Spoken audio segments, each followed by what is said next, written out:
नमस्कार, मैं हूं शशि शेखर और आप देख रहे हैं यूथ एजेंडा।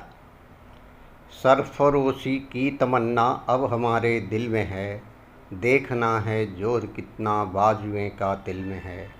वक्त आने दे बता देंगे तुझे ए आसमां, हम अभी से क्या बताएं क्या हमारे दिल में है। बिस्मिल अजीमाबादी की लिखी इस कविता ने हजारों नौजवानों को स्वतंत्रता के लिए प्राण न्यौछावर करने की प्रेरणा दी। महान स्वतंत्रता सेनानी राम प्रसाद बिस्मिल, जिन्होंने अपना सर्वस्व राष्ट्र के लिए न्यौछावर कर दिया, ने इन पंक्तियों को अदालत में गाकर देश भर के नौजवानों में जोश भर दिया था। राम प्रसाद बिस्मिल का जन्म 11 जून 1897 को उत्तर प्रदेश के शाहजहांपुर में एक कृषक परिवार में ज्येष्ठ शुक्ल एकादशी शुक्रवार को हुआ और केवल 30 वर्ष की आयु में पौष कृष्ण एकादशी सोमवार 19 दिसंबर 1927 को वह शहीद हुए। उनके पिता का नाम मुरलीधर और मां का नाम मूलमती था। उनकी प्रारंभिक शिक्षा पिता के सानिध्य में घर पर हुई। बाद में उर्दू पढ़ने के लिए वह एक मौलवी साहब के पास गए। वह जब 9वीं कक्षा में थे तब आर्य समाज के संपर्क में आए और उस वैदिक धर्म को जानने का अवसर प्राप्त हुआ। राम प्रसाद बिस्मिल ने अखंड ब्रह्मचर्य व्रत का प्रण लिया। इसके लिए उन्होंने अपनी पूरी दिनचर्या ही बदल डाली। उन्होंने 19 साल की उम्र से ही बिस्मिल के नाम से उर्दू और हिंदी में शक्तिशाली देशभक्ति की कविताएं लिखनी शुरू कर दी थी। उनके जीवन पर सबसे अधिक उनकी मां का प्रभाव पड़ा। उन्होंने सदाचार, कर्तव्यपरायणता और देशभक्ति की शिक्षा अपने बच्चों को दी। राम प्रसाद बिस्मिल अपनी आत्मकथा में लिखते हैं कि यदि मुझे अपनी माता न मिलती तो मैं भी अति साधारण मनुष्यों की भांति संसार चक्र में फंसकर जीवन निर्वाह करता। आर्य समाज के सदस्य और देशभक्त भाई परमानंद की गिरफ्तारी और फांसी की सजा होने की खबर ने राम प्रसाद बिस्मिल को झकझोर दिया। उनके भीतर स्वतंत्रता की ज्वाला भड़क उठी। इसके बाद से ही उन्होंने विदेशी ताकत को खाड़ फेंकने का निश्चय कर लिया। मैनपुरी षड्यंत्र केस के प्रसिद्ध क्रांतिकारी गेंदालाल दीक्षित से वह काफ़ी प्रभावित हुए। बिस्मिल व दीक्षित दोनों ने मैनपुरी, इटावा, आगरा व शाहजहांपुर आदि जिलों में गुपचुप अभियान चलाया और युवकों को देश की आन पर मर मिटने के लिए संगठित किया।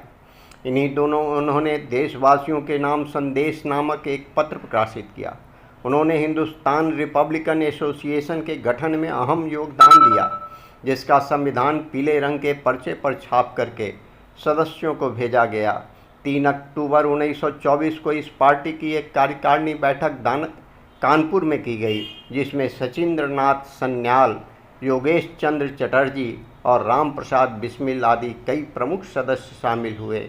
इसमें पार्टी का नेतृत्व बिस्मिल को सौंपकर सन्याल व चटर्जी बंगाल चले गए। पार्टी के लिए फंड एकत्र करने में कठिनाई को देखते हुए आयरलैंड के क्रांतिकारियों का तरीका अपनाया गया और पार्टी की ओर से पहली डकैती 25 दिसंबर 1924 को बमरौली में डाली गई, जिसका कुशल नेतृत्व बिस्मिल ने किया। भारत के स्वतंत्रता संग्राम के इतिहास में काकोरी की घटना बेहद महत्वपूर्ण है। इस घटना के बाद भारतीय जनमानस स्वतंत्रता प्राप्ति के लिए क्रांतिकारियों की ओर आशा भरी दृष्टि से रखने लगा। क्रांतिकारियों का उद्देश्य ट्रेन से शासकीय खजाना लूटकर उससे हथियार खरीदना था, ताकि अंग्रेजों के खिलाफ युद्ध को मजबूती मिल सके। राम प्रसाद बिस्मिल 9 अगस्त 1925 को चंद्रशेखर आज़ाद सहित अपने 9 साथियों के साथ सहारनपुर लखनऊ पैसेंजर पर शाहजहांपुर में सवार हुए। चेन खींचकर उसे रोका और खजाना लूटा गया।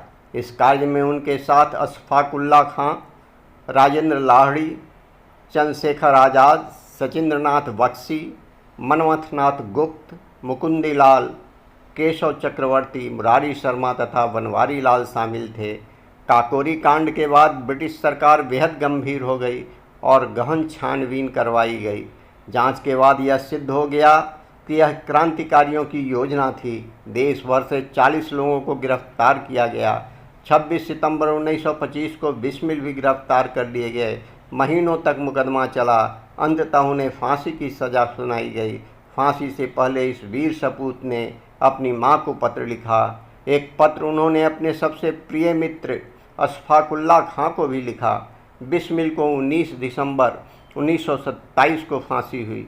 उससे पूर्व सुबह वह स्नान कर तैयार हुए, फांसी के फंदे के समीप पहुँचे और उनसे अंतिम इच्छा के विषय में पूछा गया तो उन्होंने कहा, ब्रिटिश साम्राज्य का सर्वनाश। उन्होंने भारत माता की जय और हिंदुस्तान जिंदाबाद का नारा लगाया और देश की स्वतंत्रता के लिए वीर राम प्रसाद बिस्मिल ने फांसी के फंदे को चूम लिया।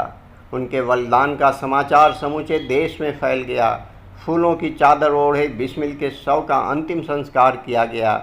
जब यह सूचना उनकी मां को मिली तो उन्होंने कहा कि मैं अपने पुत्र की इस मृत्यु पर प्रसन्न हूँ, दुखी नहीं। मैं श्री रामचंद्र जैसा ही पुत्र चाहती थी और वो मुझे मिला। स्वतंत्रता संग्राम सेनानी राम प्रसाद बिस्मिल और अशफाकुल्ला खां की दोस्ती भी बेहद प्रसिद्ध थी। दोनों बेहद अच्छी शायरी और गज़ल भी लिखते थे। स्वयं राम प्रसाद बिस्मिल बेहतरीन रचनाकार थे। बेहद प्रसिद्ध मेरा रंग दे बसंती चोला नामक गीत उन्होंने लिखा था। महज 30 वर्ष के जीवन काल में उन्होंने 11 से भी अधिक किताबें लिखी।